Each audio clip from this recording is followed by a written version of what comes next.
Hey everybody, back again with another box opening. Today it's going to be Magic: The Gathering War of the Sparks. So let's see if we can get anything fun out of this. What are we looking for? Teferi, Karn, other fun stuff. Gideon, I guess? Who knows?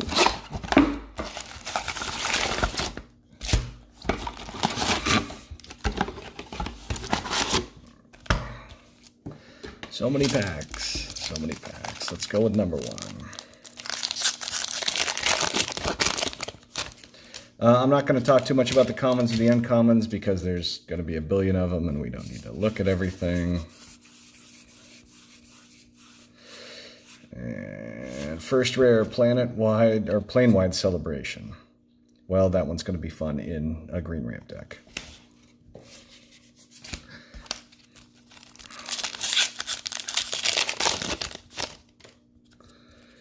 Number two.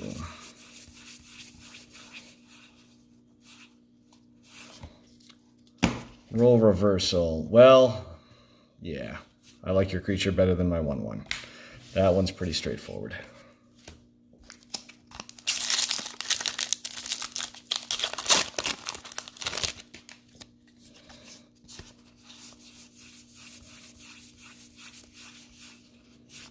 Hey, Ralzeric, that one's cool. That's a good Planeswalker.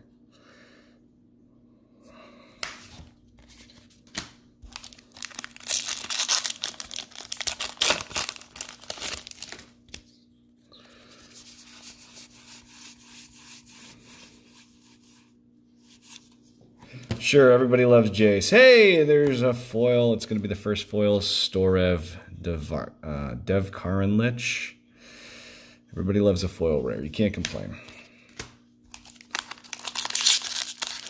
What's the first mythic going to be? Who wouldn't love to find another foil and have it be a mythic? Something ridiculous. Oh, Sorin, and then a foil Kiora's Dambreaker. Well, in sealed Kiora's Dambreaker's ridiculous. Because who can't deal with the 5/6?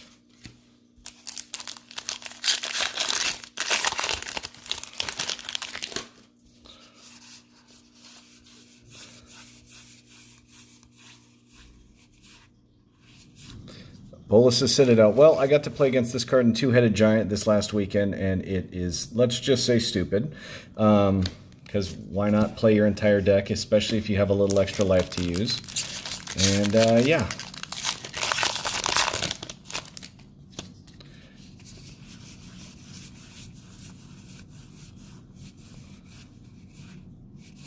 Silent Submersible. I think this is probably going to be the weakest of all the rares. It doesn't really do much as a 2/3, and it can be blocked by almost everything, so I'm going to go with that's not great. Still haven't seen a mythic yet, so let's see what the first mythic's going to be. Is it going to be in this pack? Maybe, maybe not. Still no, Ajani the Great-Hearted. This one I've opened a couple of times and sealed, and it turns out it's a house in a green deck with any sort of decent-sized creatures because they just can't deal with vigilance.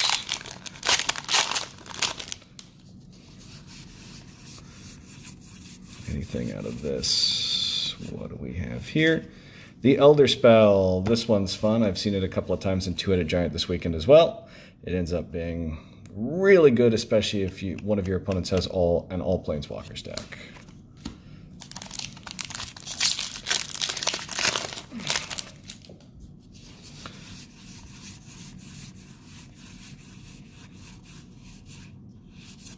Hey, Karn, my favorite card, because I play Tron in Modern. And who doesn't love Karn? Although I don't think this is going to be a Modern card. This is probably going to go somewhere in Vintage.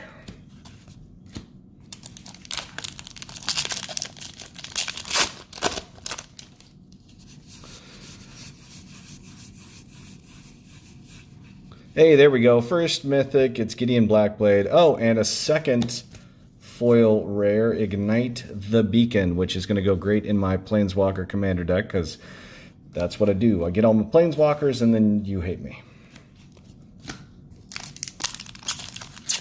First mythic, Gideon Blackblade. Tough to complain.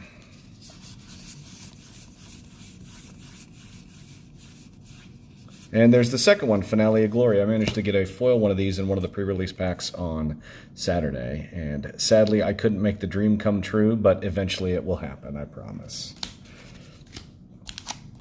Let's go to the second stack here.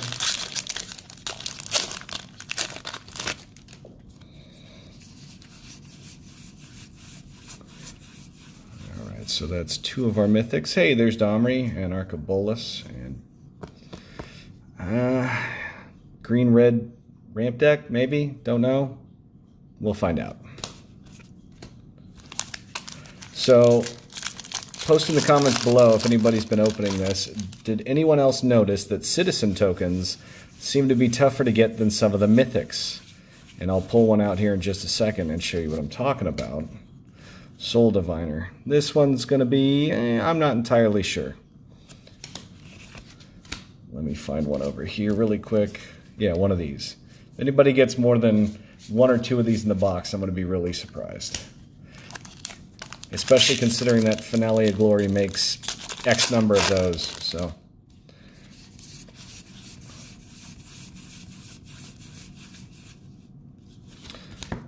All right, Awakening. So I got to see this used, and it ended up being pretty funny. Especially since it's instant speed, so yeah, surprise, here's a 9/9.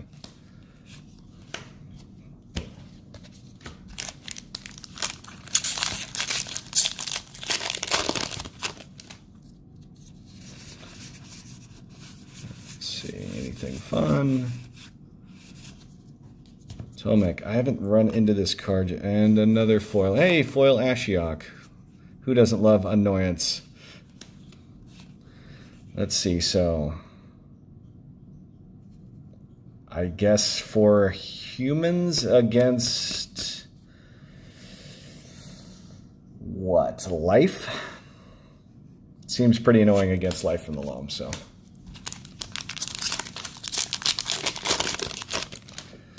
I guess that means Life doesn't want to ever run into a humans deck, because on turn 2 you just never get to do anything. Hey, Enter the God Eternals. This card I think is actually really good. I know it's a little expensive, but it'll be good in Standard. So it's going to deal 4 damage to target creature. You're going to gain life equal to damage. They're going to mill 4, and then you're going to make a 4/4 zombie token. So how tough is it to complain about that?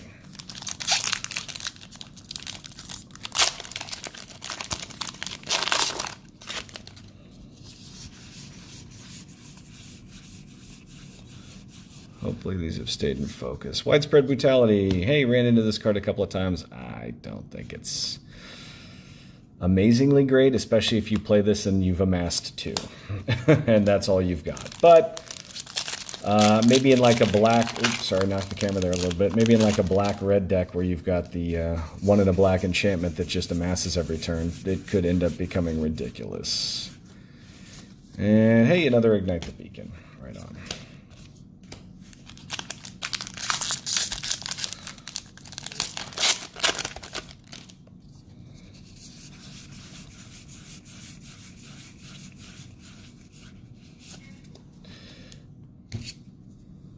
Yeah, that's going to be a pretty good card right there. Dreadhorde Anarchist.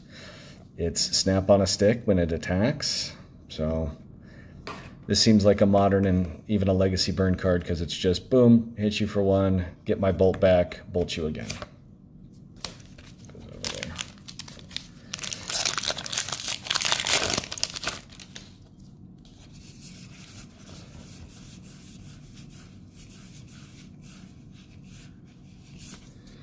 A Mizium Tank. So, a couple of decks this can go into. We ended up having it, my partner and I, in one of our 2HGs this weekend. We ended up not using it. We just didn't really have the cards to support it, but I think it's going to end up being all right in a spells deck. How all right? Not sure yet.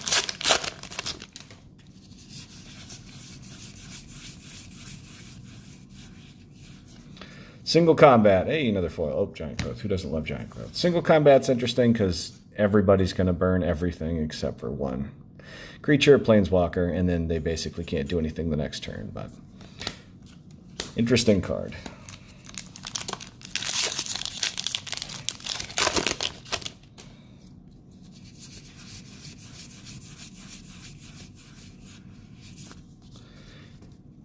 Dreadhorde Butcher, and a foil Neoform. I haven't even read this card yet. Let's take a look. Dreadhorde Butcher, a 1/1 for red and a black. It's got haste. Whenever it deals combat damage to a player planeswalker, put a 1/1 counter on it. When it dies, shoot equal to its power. That's actually not bad in a low-to-the-ground quick deck, so that might actually end up being a good card in Standard.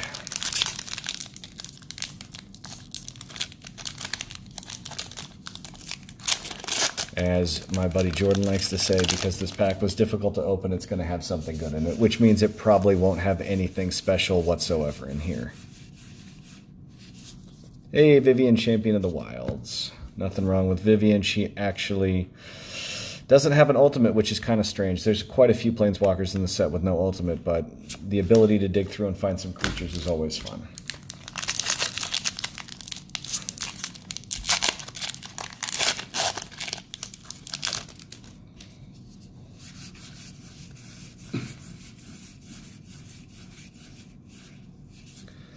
Hey, first time I've run into God Eternal Bantu. 5/6 with Menace. You get to sacrifice any number of permanents and then draw a bunch of cards. Nothing wrong with that. And then you can put it back in your library when it dies or gets exiled. So the only way you're not going to get it back is if it gets milled or countered on casting. All right, anything fun? We're getting to the third pile here, and another Storev, non-foil.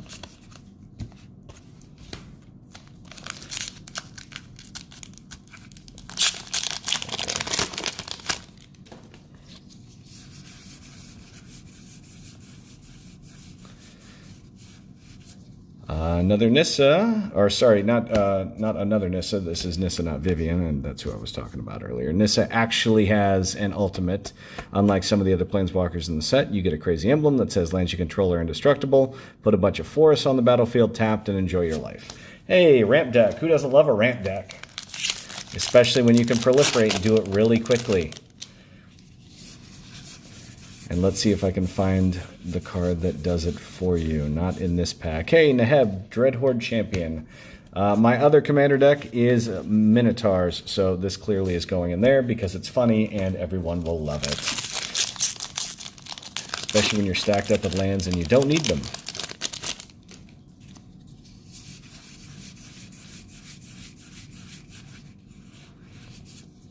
Ooh, Finale of Revelation. I haven't seen this one yet. So it's blue, extra, X cards, effects is 10 or more instead. Graveyard, goes into your library. Draw X, untap your five lands, and then you have no maximum hand size. Pretty nice. What does that make? 4 mythics so far, I think. I'll go over the rares and mythics here at the end of the video really quick, just so you can see what's in that stack. And a second Dreadhorde Arcanist.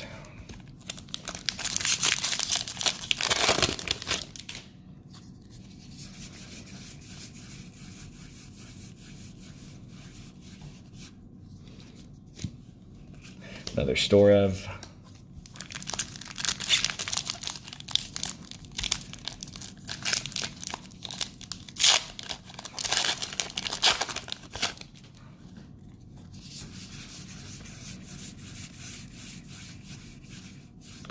Finale of Promise. Apparently this is the good one. It's about $10 still, I think. So it's red X. You can cast up to one target or instant card, up to one target instant and or one target sorcery from your graveyard with converted mana cost X or less without paying. And then if X is 10 or more, copy those spells twice, and then all kinds of fun ensues.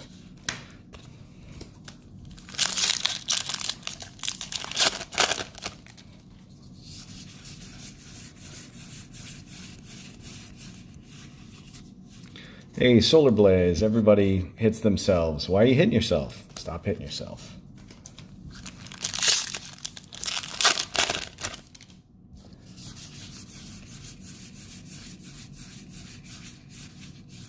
Hey, Teferi, can't go wrong with Teferi, one of the better cards in the set right now. It basically says, you can only do things on your turn. Down to 2 packs left. Let's see if anything fun comes out of these. Already gotten 2 foil rares, so I'm not expecting any more rares, or I'm sorry, any more foils out of this that are going to be good. Mobilized District. For 4, it becomes a 3/3 with Vigilance. And if you've got a bunch of Legendaries and Planeswalkers out there, it just can do that at much cheaper costs. And last one, let's see what we get. I noticed, I don't think we got any Blast Zones out of this one.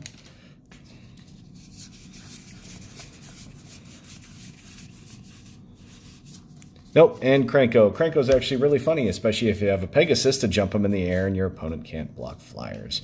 Anyways, let's go over the rares here really quick and see what we got. I'm going to ignore Storev and Ignite the Beacon out of the foil pile.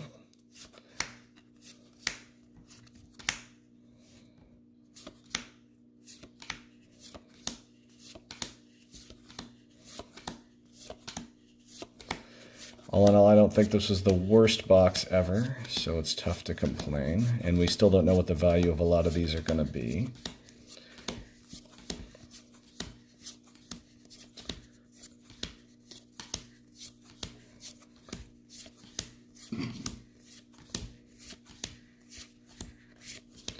And that's what we got. All right, everybody, thanks for watching. We've got another video coming up in the very near future. I think next week we're going to open Star Trek. Let me see if I've got the box nearby.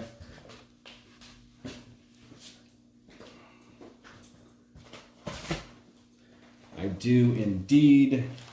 Next week we're going to be opening Star Trek TNG, the customizable card game. Anyways, thanks for stopping by. Leave a comment, leave a like. Thanks for watching.